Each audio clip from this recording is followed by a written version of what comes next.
Hi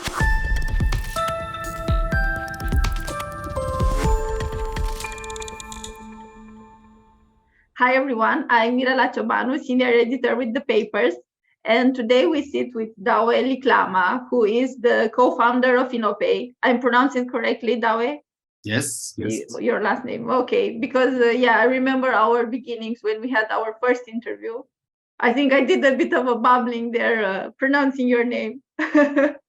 But anyway, we are here to discuss how the crypto assets and their infrastructures are poised to change the payments industry. And Douwe is a thought leader in data sharing, digital identity and payments. And most importantly, he helped the papers, he encouraged the papers and helped draft the first edition of the Crypto Payments and Web3 for Banks, Merchants and PSPs report. Hi Douwe, how are you today? Hi Mirela, great to be here today. Oh, that's good, because without further ado, I'll dive straight into the topic. Why the crypto payments and Web3 for banks, merchants, and PSPs report now? Why should payment professionals care about this topic? Yeah, payment professionals should care. They should care about everything which have the potential to make things better, cheaper, and faster. And crypto infrastructures are a great possibility for that. Okay. And what are the main highlights of the crypto payments report? Well, the main message is that crypto infrastructures are a bit similar to voice over IP in the telecom world. So the telecom world was transformed about 20 years ago, where internet came, and it appeared that you could also send over voice and video over internet instead of the alternative incumbent infrastructures. And then back then there was also a lot of resistance and skepticism about transforming telecoms industry to a new infrastructure. And I have the same feeling with crypto infrastructures, and it has been around for more than a decade. And there has been a lot of developments, and but basically the technology is proving itself as a reliable technology. But this should not be confused with all the boom and busts of these the scandals and the pricing and the frauds and the leverage and the blow-ups of all sorts of companies in crypto. That all happens, but underlying the infrastructure is very robust, and a lot of people are joining to improve it and to develop it further. So we really should separate those two aspects. And I see, of course, that the let's say the media aspect of all the booms and the busts, that does not help in the public image of crypto. But again, payment professionals should really look from the infrastructure point of view and look for the possibilities of this in the payments world. Yeah, so you started mentioning about the official history, let's say, of crypto, of the nascence of this infrastructures. But now let's go to some bit of an unofficial history of crypto. When did you first hear about crypto? I first heard about crypto in 2010, the end of 2010. And as a curious person, I started looking into this, and I remember having a client on my laptop, and I even saw colleagues at the beginning of 2011 paying lunches to each other in Bitcoin. So it goes back really a long time. And then in 2011, we organized a conference. We organized the yearly conference on payments called the EPCA conference. And in March 2011, we had the first Bitcoin speaker on this traditional payment conference. So that was quite an interesting moment in time. I remember somebody on stage talking about Bitcoin to a room full of gray suits, mainly from banks. And it was clear that this was a total different way of looking at the world. So I have still remembered this vividly. Yeah. And sometimes you kind of have the feeling that the same audience, part of the audience has not changed 10 years later regarding the gray suits. But now, sticking to the beginnings of your beginnings with crypto, what was the first thing you purchased with crypto? Was something for that event you organized? You also mentioned the colleagues, buying lunches using Bitcoin. But for you, Yeah, so your first I purchase. remember a few years later, I also organized an event in Singapore, and there I also had a speaker on crypto, and he would like to have his cost refunded in Bitcoin. So there I did a transaction, and even in those years we also did courses within INNOPAY on crypto, and people could also pay us in Bitcoin. So I think we were one of the first companies having Bitcoin on the balance sheet and in the administration. And how was the transaction process like? I mean, now to compare it a bit with how far the crypto industry has improved. I mean, what was the user experience then when transacting with crypto, and how is the user experience now? Well, it was all self-hosted back then. So you really had to buy your Bitcoin on an exchange, have it, send it to your wallet, and then exchange a QR code or an address and to get to start a payment. And today it is of course much easier. You still need to exchange addresses, but you have a lot of services where you can hold your crypto. So self-custody is not anymore the key thing to do. Although real crypto diehards will point out, not your key, not your coins. And so there's always this third-party exposure, which is of course very similar to the fiat world. Yeah. And at the beginnings, of our meeting today, when we talked about the report and said why should payment professional care about this topic, because these transactions are cheaper, faster. I was wondering, besides these aspects, what other things you like most about cryptocurrency? It is the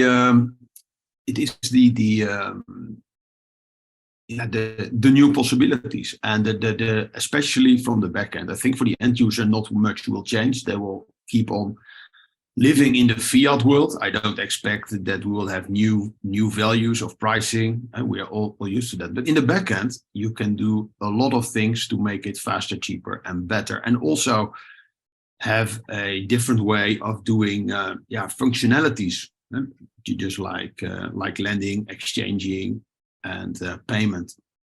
So I believe potentially a lot of steps in the current payment infrastructure can be skipped, and making things simpler and more transparent. It could even lead to less regulation, because there is less room for error.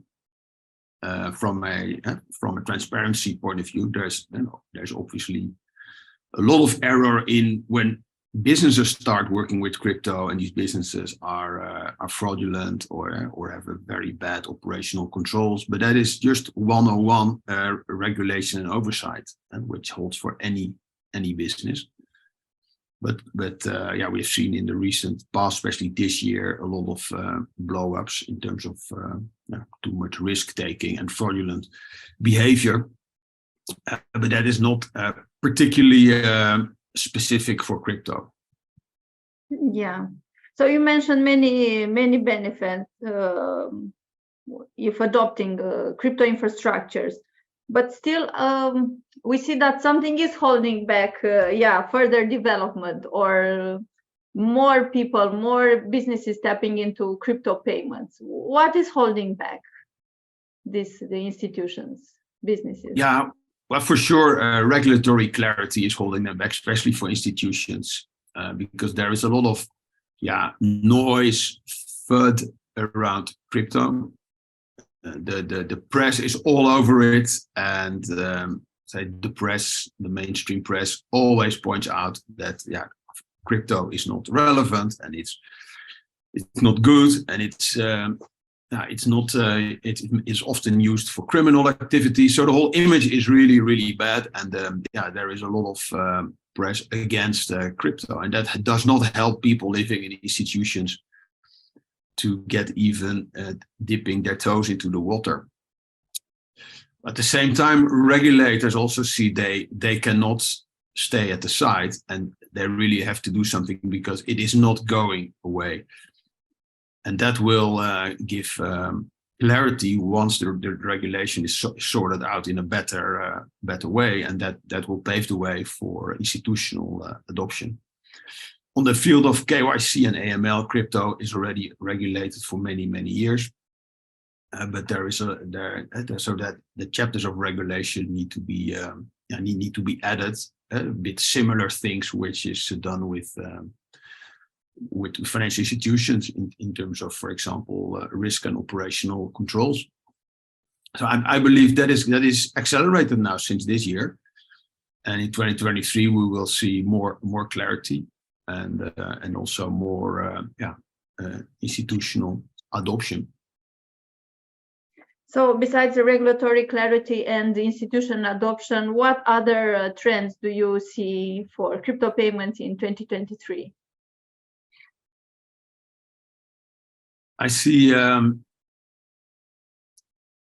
It's basically this. It will be step by step. We will see startups, new initiatives. Okay, well, when you say adoption, do you have like a specific, let's say, segment in mind? I don't know, like traditional banks or merchants or the whole public, or I don't know, corporates maybe, or. Yeah, I think in cross-border payments, which is a for certain corridors is Bitcoin or Lightning or other crypto infrastructures. Oh yeah, since you mentioned it. And cross-border payments. I don't know, maybe also flavor a bit our discussion with stablecoins, their role, in crypto, in cross-border payments. I don't know. Yeah. And so indeed, further adoption of stablecoins. Also for that, some regulatory clarity is needed, because we have now found out that there are several types of stablecoins, and some are not very stable and they implode. But the stablecoin is a very powerful concept where you have a peer-to-peer exchange, and you have you could have less counterparty risk, but especially also the infrastructure, the chain can be shorter. So still a good development of stablecoins and adding other currency pairs to that. This year, since this summer, there's a euro stablecoin on the market, and so all the major currencies will come into stablecoins, and the liquidity is still limited, but that's a matter of time. Yeah, and since our report is also just briefly explaining what are CBDCs and some types of CBDCs, if you are to insert this topic within this conversation, what is the place of CBDCs in the whole story of reinventing payments? Well, the jury is not out there yet on what exactly the positioning of CBDCs is, but it's clear that it is a answer or / reaction to the phenomena of a stablecoin. And so you could see it as a government issued stablecoin, and it will have this big role, because today government issues currencies. They are the norm, they are the standard. And having a different infrastructure will definitely help to innovate, also for payment professionals, the way payments are done. And so CBDCs, if they come to market, then they will definitely have a very important role to improve cross-border exchange and also national payments, because there is a lot of friction still everywhere. But even if CBDCs would not come, there is it can also be done with the existing possibilities we have already there. notably the Lightning Network, but you see also protocols in the Ethereum world or other level 1 ecosystems. So you mentioned now protocols, level 1s, Lightning Network. Yeah, all these terms sometimes create a bit of confusion among readers and market participants. Therefore, everyone says that it's important to have our public educated towards this topic, to explain, to understand, and then to test them. And part of this education, you have helped us, as mentioned before, to draft our crypto payments report. If you are to advise our readers to download our report using just a few, not words, a few phrases, what would those be? Well, it is a primer on the relevance of crypto, especially for payment professionals. So the report takes that as a starting point. You will recognize this in the lingo. It's really about transacting and moving value. So it's not about investing and about price and all of that. It's really mapping, taking the existing payment infrastructure as a starting point and see where it can add value and why you should care and why crypto should be on the radar of every payment professional. And the report indeed argues that the most things will happen in the backend. So the propositions for the user, they will in the end be the same, but the friction is taken away from the user. And today, a lot of friction is still there to use crypto. And so the challenge for payment professionals and institutions is to innovate further and to make it really attractive propositions, to make it really seamless and make it faster, better, and cheaper. And that's exactly what happened with innovation in the telecoms industry with voice over IP, because we already knew how to do phoning, but with that infrastructure, a lot of incremental innovations have been done, such as social media and messaging, which really is in the long run very transformative. So it's a long-term play. It's going to take 10, 15 years before this will be mainstream, but this is the time to embark. Now we are in a winter, there's a low image and limited interest. Now is really the time to really dive into this and further develop and accelerate this, because it is going to happen. Yeah.